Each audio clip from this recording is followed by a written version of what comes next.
welcome to the Success with Jewelry podcast, where we invite you inside our conversations about business success and marketing for jewelry designers and entrepreneurs. Welcome to episode 76. In this episode, I'll be chatting with Megan Auman, metalsmith, artist, writer, teacher, and creative business coach. We'll be discussing how to find your voice as a brand. I also want to tell you about our insider community. When you join, you'll have access to extended episodes full of tips that you can start implementing today and further resources about each topic we discuss. In the bonus content of this episode, we'll be talking about what makes a good brand voice. To get access to this exclusive content, as well as direct access to me and Larissa, sign up by visiting successwithjewelry.com. Hey, Megan, let's get into it. Awesome. I'm excited to be here. Thanks for being here. I know you love being on podcasts. I do. So that's good. Let's first start with an intro. Tell us about yourself. Yeah. So like you said, I'm a metalsmith. I'm an artist. Many people probably know me through my eponymous jewelry line, which eponymous is a fancy word for I named it after myself. So I've been running my jewelry line since like 2007. It's starting to feel like forever at this point. But then in addition to that, I do a lot of coaching and teaching and writing for artists and makers in business. So I run a community called Artists and Profit Makers. I've written 5 books. I lost count. I've taught a ton of online courses through my own platform, through other platforms. And yeah, I love making jewelry. I love making art, but I'm also like equally passionate about teaching artists and makers how to make money, because that's what helps sustain our art practices. That's amazing. I'm so glad you do that you're out here with us doing that. Also, Larissa wrote a book too, and I'm amazed by people who can write a book. As an avid reader, I could never. Yeah, no, it's that's been like my secret, like since I was a little kid, I've always wanted to be a writer. That and making art were like the two things that I remember most about my life. So it's like from when I was little. So it's like those are my dreams, and yeah, making them happen. And I also just am an avid reader. So I was like, at some point I was like, I'm just gonna start writing books. I love that. That's amazing. I'm impressed. So we first had this conversation because so many designers have been leaning on AI to help with copywriting, but there's a lot of negatives to that, which is mainly that your voice isn't as unique or as true to your brand as it could be. So that's kind of where the idea for this episode came from. So first, let's discuss, why is it important to have a clear and strong voice when it comes to marketing a brand? Yeah, so I think actually AI plays a big part in this now, because people are going to get increasingly skeptical of what they're seeing online, right? So it's so easy now to use AI. I saw a commercial the other day for a web host that was basically like, you can start a business using AI on our platform with like a push of a button. And I was like, are those like, they're just making up products? Like, it's literally just creating products that like, that's not how physical products work, but that's how they were trying to communicate that. And I thought, we're just going to see more and more of that, where like you can push a button and create content. And then what's going to happen is consumers, especially online, are going to get really skeptical, going, I don't know if I should give my money to this website, especially when you start talking about higher end jewelry. Like, how do I know this isn't a scam? How do I know there's actually a brand and actually a person behind this? And I think that's where brand voice then becomes so important, to be able to say like, hey, there's a human or there's a group of humans behind this company, and you should feel safe giving us your money, and you're going to actually get the thing that you want. And then I think beyond that, there is just this continued trend of people wanting to support independent artists and independent makers, and people whose voice and values reflect their own. And I think we had this trend for a while, where I noticed when I've been on the internet a long time. I started on Etsy in 2007. I actually started my first blog in 2006. Like, I've been around the block. And I remember when everyone was first getting started, and there was so much of this trying to make yourself seem more professional, right? So people would start to write with the we voice, even though it was just a single person. You're trying to make people believe that you're kind of bigger and more professional than you are. And now I think almost as artists and makers, we've swung too far that way, where it's like, I'm trying to sound corporate and professional, and people are going, wait, I don't want to buy from a big company. I want to buy from an individual human, and I want that individual human to have their own voice and their own perspective. So I think all of those factors are coming together, where people want that voice and that personality and that authenticity. And so it's so important to develop that in your business. It's so true. It's kind of like how visually on social media, we kind of went from it being like really, what's the word? Like casual content, like just you take a photo, post it on Instagram kind of thing, not doing too much thought or editing or anything like that. And then we got to this point where like it was the curated grid and like beautiful flat lays and professional photos. And now we're kind of back at this point where it's like we want to see stuff that feels very real time and really honest because the consumer is so savvy now. Yeah, exactly. It's the same trend. And I love that you tied it into the visual because I think for a lot of us visual people, that visual analogy makes more sense. But the same thing is happening when you're talking about writing and brand voice too.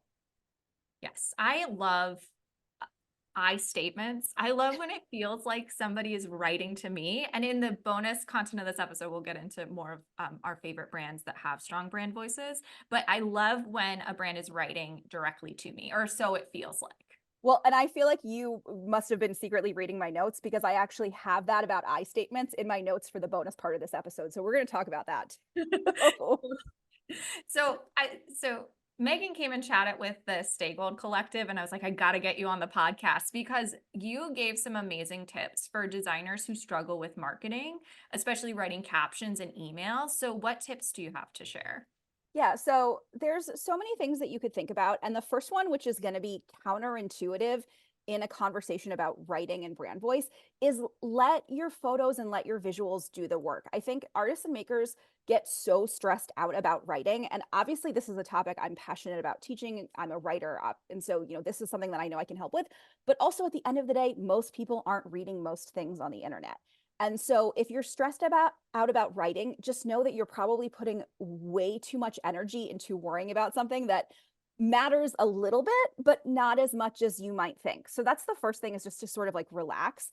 The next thing is to remember that you can always keep it simple. So whether it's writing an email or writing a caption on social media, I always tell people that it can literally be the equivalent of here's a thing, go buy it, right? So you've let your photos do the work. And now your people just need information to make a purchase, right? So here's this thing, and here's the thing might get a little bit descriptive, right? What is the thing? What's it made out of? What stone does it have? What metal is it? How long is it? There's some basic, like, here's the thing, but then telling people where to buy it. It's so amazing to me that, we'll post things on social media and just assume that people know it's for sale. But the reality is, especially you and I were talking a little bit before we went into the recording about how so many people started as hobbies during the pandemic and now they're transitioning into business. But people just make things for fun and post those things on social media. And so it's up to you to tell your customers, hey, not only am I making this thing, it's for sale, and here's where you go buy it. And then I think the next thing is to assume that the customer has already fallen in love with your work. So one of the things that I see artists and makers really struggle with is that they feel like in their writing, they have to be overly persuasive and they have to sell people and they have to give you the benefits. And part of this comes from like the copywriting world. And I have a real issue with like, it's like, oh, you have to share the benefits of your thing, right? But so we start to assume this, and it makes you feel like you have to justify your work. And so instead, just assume that the person who's seeing the image already loves the thing and they're into the thing. And so then all you have to do is that here's a thing, go buy it. And then the last piece is just asking, what do they need to know to complete the purchase, right? Because ultimately, we're doing this marketing because we want people to buy things. And so, is there any information that's missing? Because people get so stressed out about, I have to tell a story or I have to tell the benefits. And then you didn't tell me that it's 18 inches long and it has a clasp. Those are like really basic things that get skipped when you're so stressed about pushing really hard in marketing. And I'm kind of like, let's let the visuals do the work and then keep the writing just real simple and easy, especially if writing is not your forte. I love that. I've been really struggling with, even though I do love writing and I am a marketer and I do a ton of copywriting, I've really struggled with my own personal emails in the past 6 months and writing them and sending them. But what I decided to do this month is just write. Just write like I'm speaking. And Yeah. it's better to get it out there than it to be profound. And I think there's something too about, and it happens across every industry, this feeling like your emails have to have value. But in a world like so awash with content and information, there's actually value in brevity too. I do some copy editing for a friend who's in a completely different industry. And she just sent me an email to her list. And there was this whole part about it in the beginning.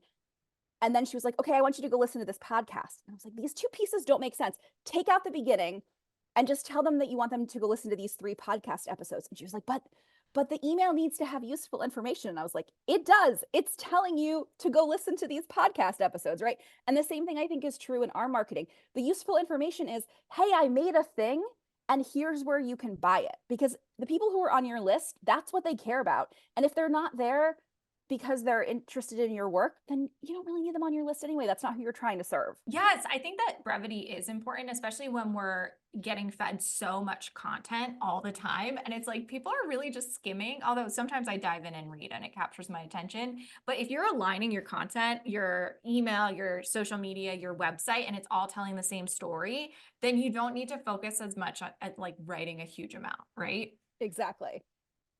Okay. So marketing, especially the writing process, can be so time consuming, which is why I think a lot of people are looking for tools like using AI and things like that. How can designers streamline their process? Yeah, so there's a couple things. The first thing that I always say for anyone who makes one of a kind work, because I know this is one of the most challenging things, is if you make stuff that's one of a kind and you're doing a big release and you're going, oh, I have to write like a product description for every single piece. And I know a lot of people are like, by the time they get to that stage in the process of putting everything on the site, they're just so exhausted. So I always think about what is the bare minimum copy I can write, especially for something that's one of a kind, right? So like, what is the minimum of just that information of what does a buyer need? Get that on there. Because if it sells with that bare minimum information, then like you're done. You don't have to worry about it anymore. And if it doesn't sell, then you can go back, you can tweak the listing, you can then use that listing to send out to your list or reuse that text as a caption on social media.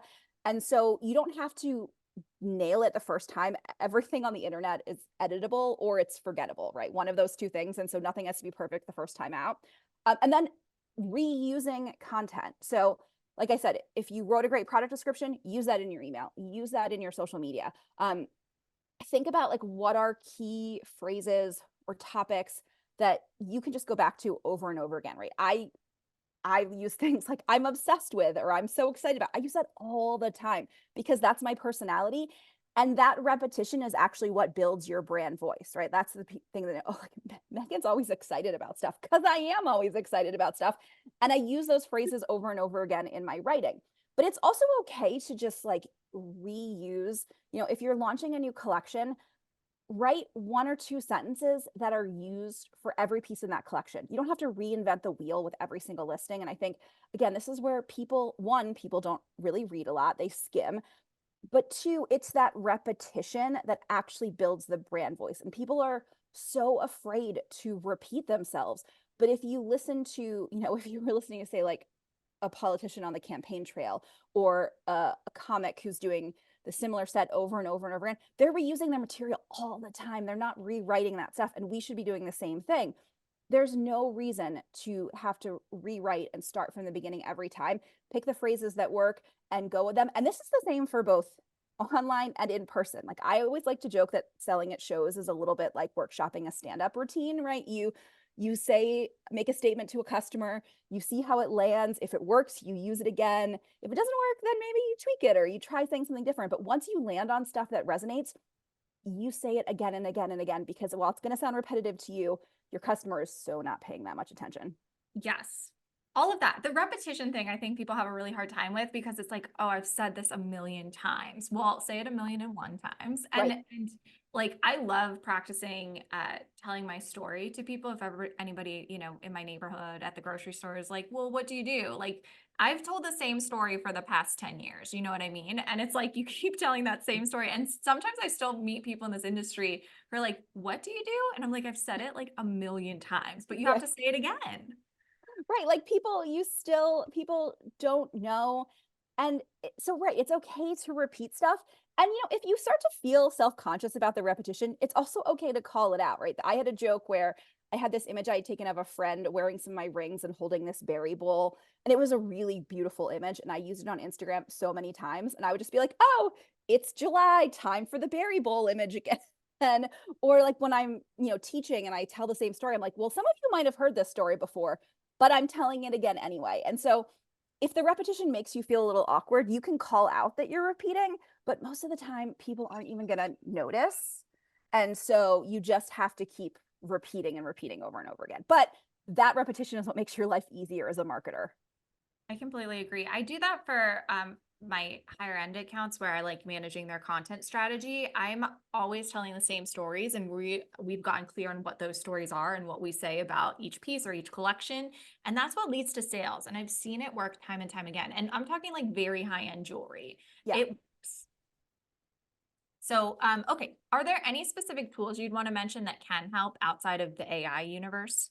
Yeah, I think there are a few things that can help, especially when it gets to like editing and tweaking. And so one of the things that I think people who aren't writers get wrong is they think that like writers words just come out of them like fully formed. And I'm a big fan of Anne Lamont's practice of like shitty first draft. So you just get down anything onto a piece of paper, because it's so much easier to work with words. So like even if it's just like you literally listing out materials, listing out what the thing is made of, start with that shitty first draft. And then I think that you can then turn to tools to help you edit. So one of those things that like just gets overlooked a lot that I use all the time when I'm helping my coaching clients is just literally going into the dictionary app on my computer and going into the thesaurus and typing a word. Okay, does this word what I mean what I think it means? Is there a better word in here? Let me just start clicking on other words and see if I can find something. And it's not like if you ever saw that Friends episode where Joey writes the adoption letter for Monica and Chandler and he puts every single word into the thesaurus and totally changes the meaning. We're not doing that here, but a couple words where you're like, this word isn't quite right. Throw that word in, finish your shitty first draft, and then go to your thesaurus and see if you can find something better. And then I do like some, what are essentially like AI based editing tools. So things like Grammarly. I use Grammarly on most of what I do because it's going to go in and it's going to catch those typos and it's going to catch some of those little flow things. And you can always ignore it, right? So I saw like a really interesting um, post on Threads the other day from a writer that was kind of like, well, if you take every suggestion Grammarly gives you, it's actually going to really alter your voice. But for little things like typos and catching that stuff, I think it's really essential. There's also some great tools like CoSchedule, which lets you run a headline, like a blog post headline or an email headline, and just tell you kind of predicting open rates and things like that. So tools like that where you can plug stuff in and start to get a little bit of feedback is good. And then I also think asking other humans for help, right? You and I talked about this when I was on Stay Gold. You do this in Stay Gold. I do this in my group Artists and Profit Makers. I'm always like, write something shitty, throw it in the forums, and I will edit it, because so much of learning how to write is just seeing how people transform your writing into something a little tighter and a little clearer. And speaking of that, for anyone who wants to get better as a writer, I love William Zinzer's book on writing well. It is just it's this incredible treatise. He passed away a few years ago, but like he would edit the book like every 5 years. Like every 5 years he put out a new edition. But it was all about how to just tighten your writing and make it smarter and make it flow better. And so if you're struggling with writing, it's a really good book to start. That's so great. My other big tip is always like to do a voice memo or a voice note or record yourself and talk about what you want to say and then transcribe it. Yes, I think that makes so much sense too. And I will spend a lot of time, like before I record a video, I will literally run through the video in my brain like 3 or 4 times, but then I'll sit down and I'll write a couple of notes. I won't write the full script, but I'll write like, here are my key talking points that I then have to refer back to, because I'll make like a 15-minute video for Instagram. And even though I've run it through in my brain a couple times, I'm like, okay, I just need my little cheat points so I know what I'm doing. I do the same exact thing. I never bill clients for the hours I spend just thinking, but I should. Right, because so much of that like comes into play where like you are thinking through what you're going to say before. And that I think is another good tip too, is like keep something near you in the studio, whether it's your phone or a notebook or whatever. And so if you're making something and like a word or two pops into your brain, write that down, because you're going to completely forget about it by the time you go to write your product descriptions or the email or whatever it is. That's all so great. Do you have any other tips for designers who are just starting to develop their voice? Yeah, so I think one really key thing to do is to keep an eye out for characters and people that you love whose voices you can borrow. So if you aren't sure yet what your voice sounds like, who can be your couple of people that when you don't know what to say, you can think, what would this person say instead? So a couple examples of this: when I used to teach metalsmithing in a university, and when I was working with my students like one on one, I would always just be like, okay, what would Tim Gunn say? Like, I'm going to channel my Tim Gunn voice. Except then sometimes we'd go to critique, and I was like, they need the tough love. They need to be a little harsher. So I'd be like, what would Nina Garcia say? So like running through someone else, and like even a lot of times in my marketing, I think about Leslie Knope. I'm such a Parks and Rec fan, and someone was like, okay, Leslie Knope, like think about all the strong, powerful women in your life. Like how would Leslie say that? And so going through and picking, whether that's an author, whether it's a TV show, a movie, even if it's a podcaster you love, and going, okay, how would this person say it? And try writing it in their voice first. And obviously, you want to pick people that feel related to your personality, right? Like I have that obnoxious enthusiasm that Leslie Knope has, right? So like I can channel that. For other people, it doesn't work at all. So pick people that resonate with your personality, but try them on. And as you do that, eventually you start to see, okay, well, this is what Leslie would say, but I might say it a little differently. But it gives you a starting point when you have no idea what your voice is. That's such a good tip. I said this to you before, but I think I'm more Liz Lemon. Yeah, right. I love that we have like the same time period reference. I So, mean, like, it definitely gives away our ages. yeah, I know, right? But this was all so amazing. Thank you so much. How can designers work with you? Yeah, so there are a couple of different ways. I mentioned it a couple of times. I do run an online mentorship program called Artists and Profit Makers. You can find that at artistandprofitmakers.com. It's open at any time. People are welcome to dive in.